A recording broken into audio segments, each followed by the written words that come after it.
Your lecturer is Dr. Catherine McClymond. Dr. McClymond is chair and professor in the Department of Religious Studies at Georgia State University, where she has received the College of Arts and Sciences Outstanding Teaching Award and the Distinguished Honors Professor Award.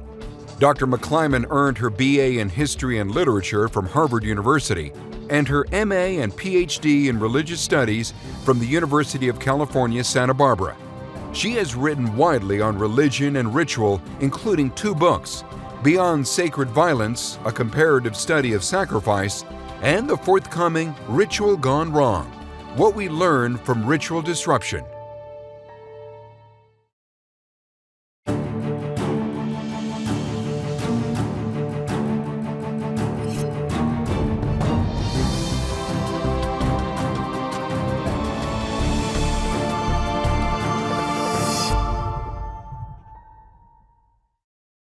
I'd like to tell you the oldest story in the world, the story of Gilgamesh, an ancient Babylonian epic. Gilgamesh is the leader of Uruk, a Sumerian city located generally in present-day Iraq. At the time, Uruk was the New York City of ancient Mesopotamia, structurally built up, bustling, and active. It would have had all the positive and the negative associations of a large metropolitan city. The poem begins, "The man who saw everything to the ends of the earth, who experienced everything, considered everything. He saw what was hidden. He revealed what was unrevealed. He brought back a story of times before the great flood. He traveled on a long journey. He became weary and he rested. Everything that he did, he engraved on a monument made of stone." Before the action even begins, we get a sense that this story will be told on a grand scale. Gilgamesh, our hero, is larger than life, and as the story opens, he's a virtual dictator in Uruk. Gilgamesh is described as a half-man, half-god, egomaniacal ruler. He's become drunk with power, taking advantage of men and women however he sees fit. In particular, he's famous for claiming first night rights, having sex with virgins on the evening of their wedding before they even sleep with their husbands. In this series of lectures, we'll be looking at mythologies from ancient Mesopotamia, the Middle East, and South Asia. The cultures based in these regions are generally less familiar to Westerners than Greek and Roman myth, but I actually find them more intriguing. I think you'll find that understandings of the nature of the divine are different in these myth traditions than in the West. There's more fluidity between what we might think of as normal experience and the transcendent or the divine world. Also, the sense of relationship to nature in general and to the land in particular is distinctive. We'll see that these myths spend lots of time thinking about the landscape and journeying from one location to another. Also, there's a lot of tension surrounding the relationship between wilderness and so-called civilization. Who's civilized? Who's wild? How do they relate to one another?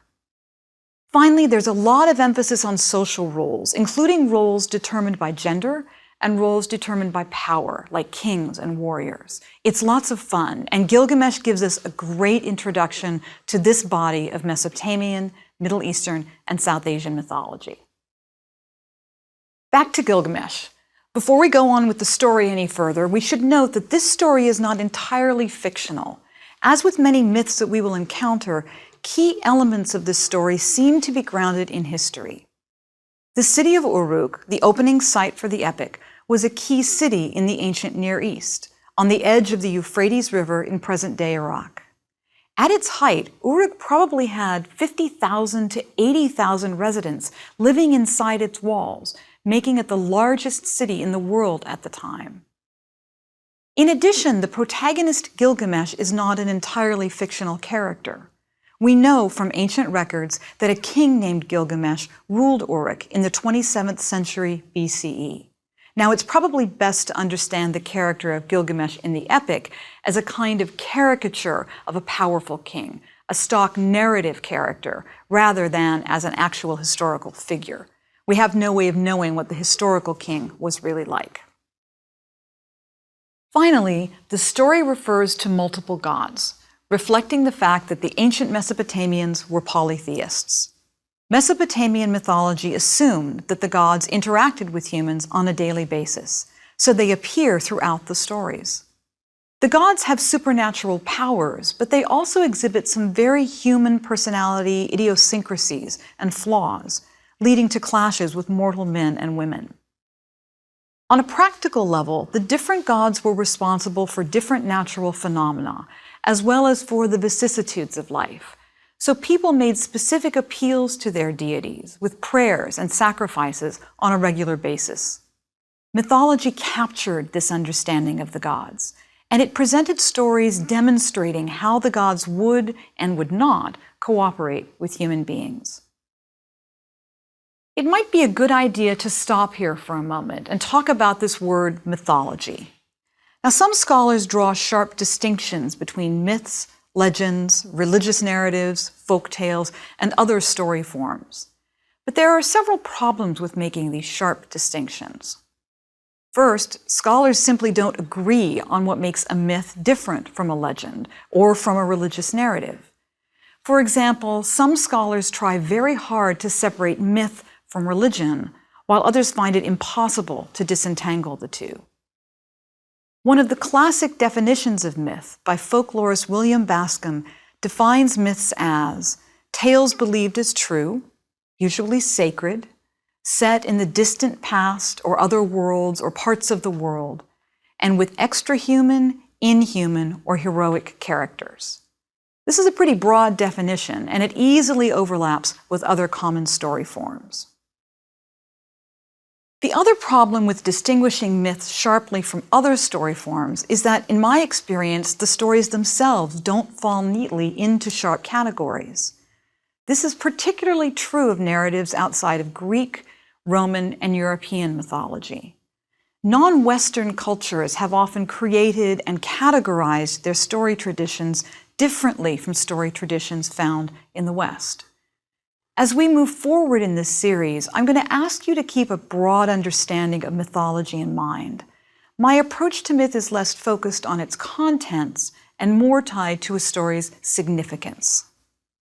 For the purpose of our discussions in this lecture series, think of a myth as a meaning-making story. It has significance beyond itself, providing a foundation or an interpretive lens for its listeners that helps them make sense of their own lives within their perceived cosmic and cultural contexts. As the story of Gilgamesh continues, the people of Uruk reach their limit in dealing with Gilgamesh's dominance. They cry out for help, and the gods respond by creating Enkidu, whose sole purpose is to defeat Gilgamesh. Enkidu is a kind of primal man made by the gods from clay. Picture the Neanderthal you saw in your childhood visits to the museum, with long, matted hair, living among the wild animals. Enkidu lives this way until he's seduced by a temple prostitute, Shamhat. Shamhat seduces Enkidu with 6 days and 7 nights of lovemaking, which are said to tame him. She subsequently introduces him to other elements of civilized life. Gradually, Enkidu becomes civilized, moving out of the wilderness, eventually arriving at Uruk, no longer an outcast from society, but a warrior battling on behalf of oppressed humanity. When Enkidu arrives in Uruk, he challenges Gilgamesh. Enkidu and Gilgamesh fight furiously, wrestling in the streets, until Enkidu finally gives up. He declares that he will never be able to defeat Gilgamesh, and he praises the god-man's strength. In an ironic twist, through battle, the two men become close friends, and they go off on a series of adventures together, including defeating a monster named Humbaba. These adventures culminate in a joint battle with a creature known as the Bull of Heaven. Now, the Bull of Heaven is sent by the angry goddess Ishtar to attack Uruk and to kill Gilgamesh. Enkidu and Gilgamesh attack and defeat the Bull of Heaven. However, the gods intervene at this point. They determine that either Gilgamesh or Enkidu must die as punishment for killing Humbaba and the Bull of Heaven. because they did not seek permission from the gods first. The gods determined that the universe itself will be out of balance if they allow murder to go unpunished, especially murders that they did not permit in advance. Ultimately, it is Enkidu who's marked for death. One of the most moving scenes in the epic describes Gilgamesh kneeling beside his comrade as Enkidu cries out against his fate, then comes to accept it, and finally passes into death. From this point forward, the story focuses on Gilgamesh. Gilgamesh enters an extended period of grieving for the loss of his companion. He wanders in the wilderness, bemoaning the loss of his friend and gradually becoming fixated on his own mortality. Gilgamesh decides to seek out Utnapishtim, a legendary figure who, along with his wife, has been granted immortality by the gods. Gilgamesh hopes that Utnapishtim can help him obtain immortality as well, and Gilgamesh overcomes terrible dangers and obstacles in this quest. In seeking Utnapishtim, he meets the alewife Siduri. Gilgamesh tells her his sorrows. I love this scene. Clearly, since the dawn of civilization, men have been telling their troubles to their local bartender. Siduri directs Gilgamesh to a ferryman, who ultimately brings Gilgamesh to Utnapishtim in the Garden of the Gods, a kind of paradise that lies at the edge of the world. Gilgamesh asks Utnapishtim how he obtained immortality, and Utnapishtim tells him. He tells him how he survived a great flood and won the gods' favor, and we'll come back to this story later, but for now it's enough to know that it becomes clear that Gilgamesh himself will not become immortal. Utnapishtim encourages Gilgamesh to accept the fact that he will eventually die. Like the alewife, Utnapishtim encourages Gilgamesh to enjoy the life he has. And ultimately, Gilgamesh returns to Uruk, and accepting his own mortality, he comments on the ramparts of Uruk as they rise up to meet him upon his return to the city. A bit of background. We know that 5 ancient independent Sumerian poems dated to about 2000 BCE are the foundation of the Epic of Gilgamesh. Now, Sumer may have been established as early as 5500 BCE in southern Mesopotamia, and its culture had a long-lived and profound impact on later Babylonian culture. While the story of Gilgamesh is based on the older Sumerian poems, today's scholars mostly work from a later compilation based on these poems known as the Standard Babylonian or the Standard Akkadian version, dated somewhere between 1300 and 1000 BCE.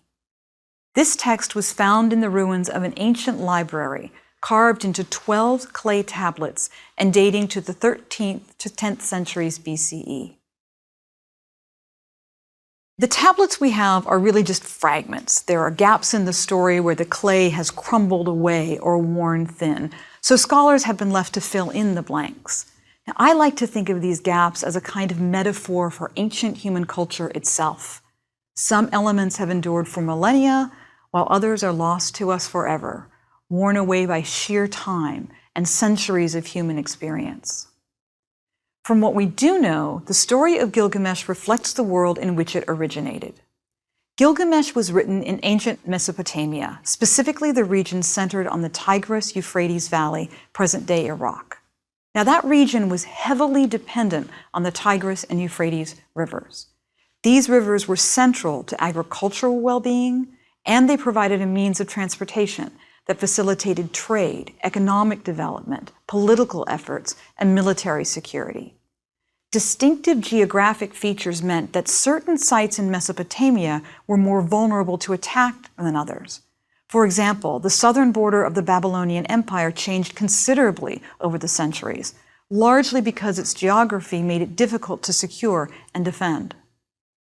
In addition, Mesopotamia sat at an important crossroads in the ancient Near East, and so it was the site of extended military conflict for millennia. Between 2500 BCE and 2200 BCE, the Assyrian Empire took control over Sumerian city-states. During this time, Akkadian became the standard written and spoken language of the region, although Sumerian persisted as the standard religious language for a bit longer. We see this language shift reflected in the fact that the oldest independent poem units of the Gilgamesh story are in Sumerian, but the lengthy compilation found on ancient tablets are in Akkadian. Part of this cultural shift included the emergence of large urban city-states such as Uruk, dominated by expansive architectural projects. These urban centers increasingly extended economic and political influence over the smaller towns surrounding them. City-states such as Uruk were built on the wealth resulting from newly established urban areas, a jump in agricultural productivity, and new discoveries that facilitated metalworking.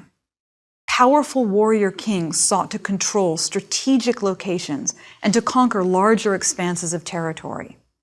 As they took control of urban areas, they often inaugurated massive building projects, and the story of Gilgamesh reflects this new urbanization. It opens with praise for Uruk.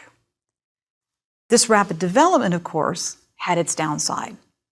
While the years between 3000 and 2400 BCE saw astounding urban and agricultural growth, this was accompanied by devastation caused by sustained military conflict as different forces vied to control these exploding resources.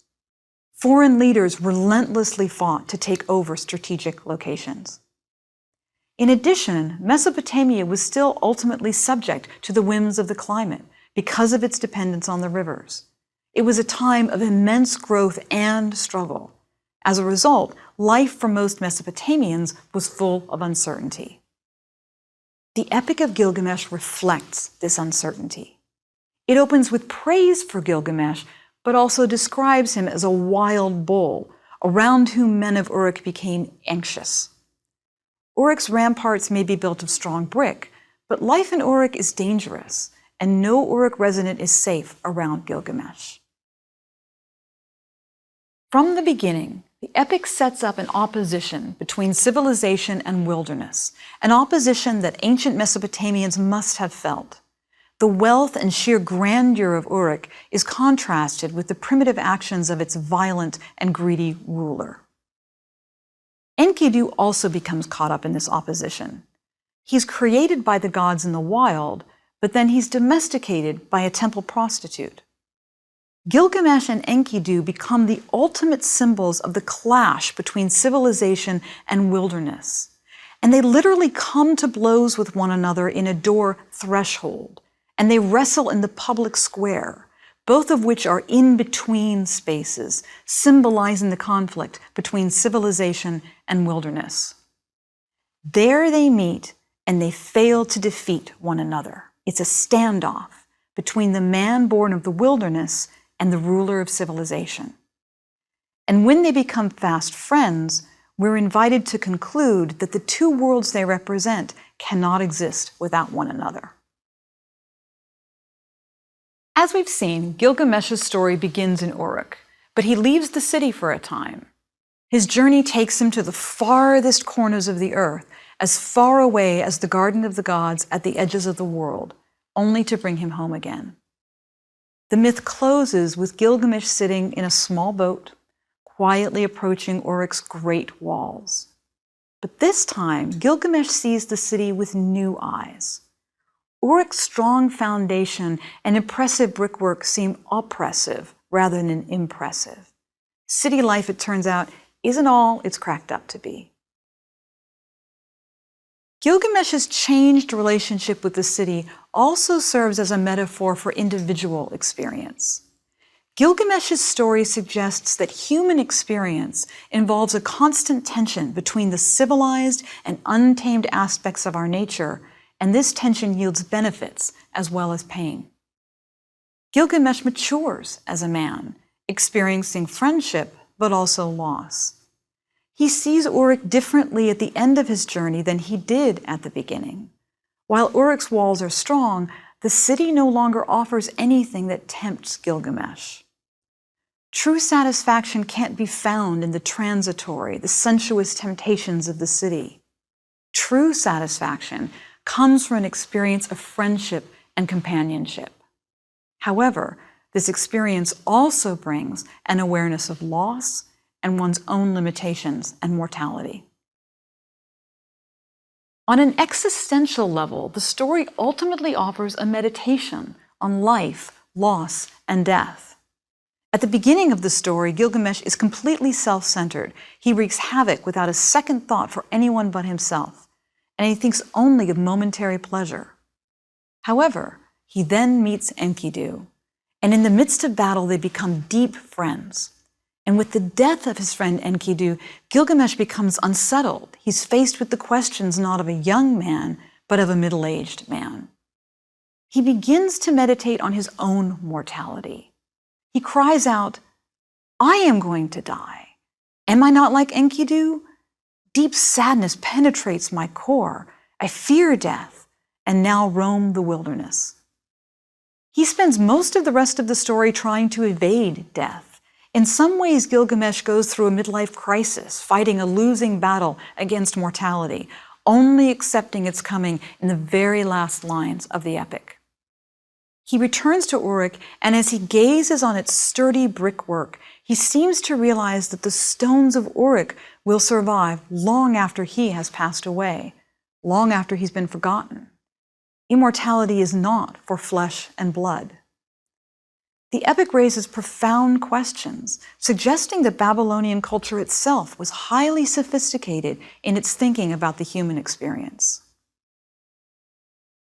Our examination of the epic wouldn't be complete without some commentary on the role of women in the story. The protagonists, of course, are men, and we better get used to this because women don't tend to fare very well in ancient mythology.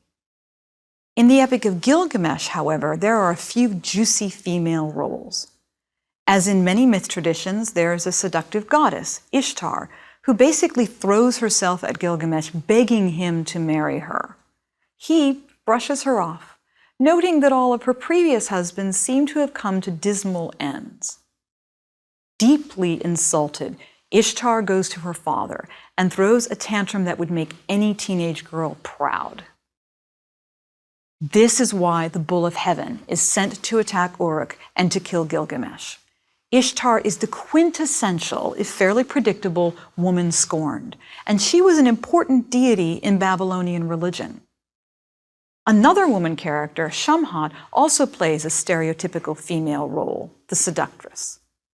Early on, she is recruited to seduce Enkidu, and the story suggests that as a result of this seduction, Enkidu is civilized. The tablet states, Enkidu was diminished. His running was not as before. But then he drew himself up, for his understanding had broadened. In the Epic of Gilgamesh, the seductress teaches Enkidu to bathe, to eat properly, to clothe himself, and frankly, to go get a job. He becomes a shepherd. Ultimately, Shamhat is the one who leads Enkidu to Uruk to fight Gilgamesh. Her role is complex, and it deserves more time than we can devote to it here, so I encourage you to read the epic for yourself, with an eye toward Shamhat's story in particular. However, my favorite female figure by far in the epic is Siduri, the alewife or the bartender. When Gilgamesh comes up the beach to her lonely outpost, she talks with him like any good bartender, and when he describes his desire to avoid death, she basically says, "You're never going to find what you're looking for, so get over it."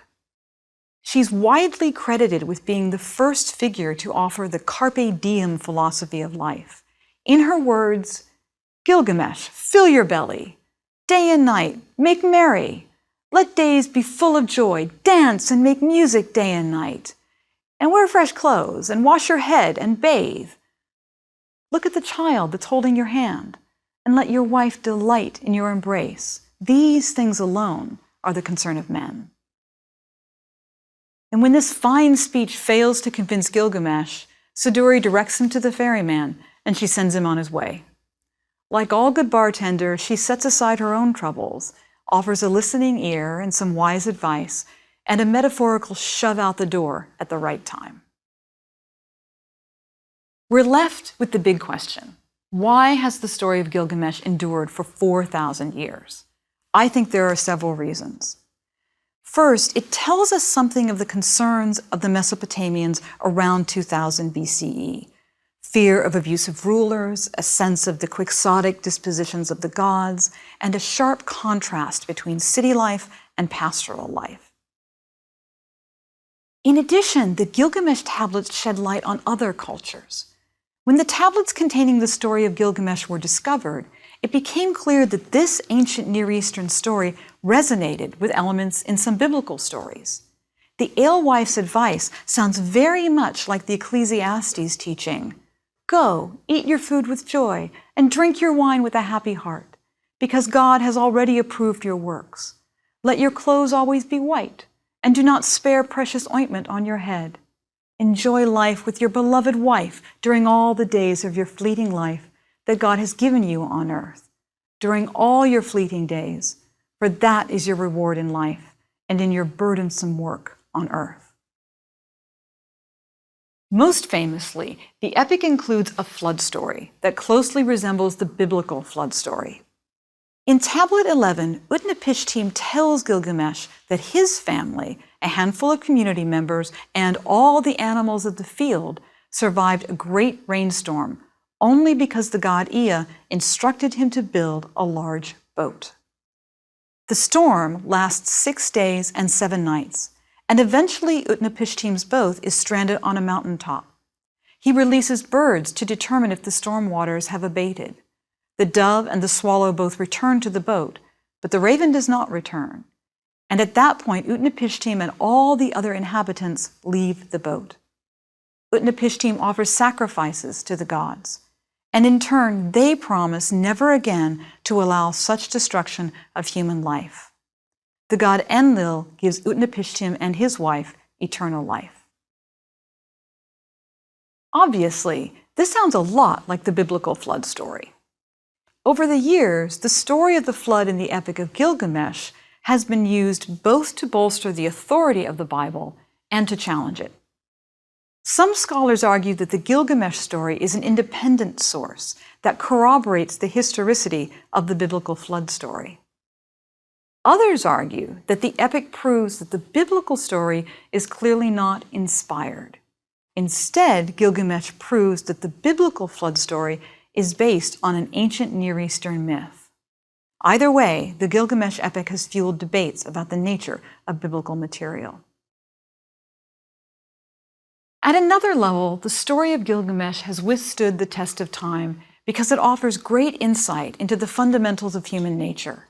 It focuses on themes that run throughout all of our lives: the need to tame our inner wild nature, the strong attraction and tensions between men and women, and the need for human friendship.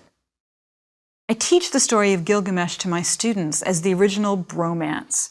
Two men start out as mortal enemies, and eventually they come to respect and admire and even love one another as brothers. Together they take on the monster threatening the world. It's the prototype for a classic George Clooney, Brad Pitt movie. But as the story progresses, it turns more serious. One of our leading men dies, and the other one has to figure out how to move forward. He spends a great deal of time in denial about his situation, but in the end he faces the fact that he too will die. In the closing lines, we see the mighty god, man, king returning home in a simple wooden boat, a bit haggard, but wiser. The story of Gilgamesh has been repeated and adapted countless times. One of the most famous recent adaptations is found in an episode of Star Trek: The Next Generation. Now, this series from the late 80s and early 90s is a sequel to the famous 1960s original series, and they both follow the intergalactic adventures of a crew aboard the Starship Enterprise, exploring new worlds and meeting alien creatures. In one episode, the main character, Captain Jean-Luc Picard, is thrown together with Captain Dathon, the leader of a foreign people, the Temerians. Together they end up battling a monster who threatened them both, and Dathon is mortally wounded in the fight. In a dramatic moment, the dying Dathon and Picard huddle together under the stars, kept warm by a primitive wood fire. Somewhat unexpectedly, Picard chooses the moment when they are huddling by the fire and as Dathon is slipping into death to tell a story. Specifically, Picard summarizes the Gilgamesh story. Now, what I love about this episode is that the Gilgamesh story isn't just an afterthought in this moment. The real thrust of the episode is that Picard and the rest of his crew come to realize over time that the Temerians don't communicate in a straightforward fashion. Instead, they speak in metaphors, specifically metaphors drawn from their own mythology and folklore. You literally can't understand the Temerian language if you don't know the cultural references a Temerian makes. Picard is only able to communicate with Dathon when he realizes that Dathon has been trying to create an alliance all along based on their need to defeat a common foe. When Picard realizes this, he finally communicates with Dathon using his own mythological reference, a reference to Gilgamesh. As Dathon slips from life into death, Picard tells him the story of Gilgamesh, an Earth story of two men becoming friends. And Picard shares a phrase of mourning that follows Enkidu's death. He who was my companion through adventure and hardship is gone forever. Captain Dathon dies as Picard says these final words of the story. And as the episode comes to a close, the Temerians absorb Picard and Dathon's story into their own myth tradition, and a new Gilgamesh-like story is born. This is how mythic traditions are born, how they change, and how they move on from one generation to another. The story of Gilgamesh, likely over 4,000 years old, reflects the technological, social, and political realities of its time. And as such, it offers insight into a specific human culture. But it lives on. Like many of the other myths we will examine in this series, in large part because it resonates with timeless concerns as well. The potential dangers of highly developed urban centers, the human tendency to satisfy fleeting primal desires, the human need for companionship, and the inevitability of death. Throughout this series, I'll argue that the most successful myths, the ones that transcend geographic, temporal, and cultural boundaries, are those that find the perfect balance between specificity and universality. Join me next time as we take another look at Babylonian myth and culture.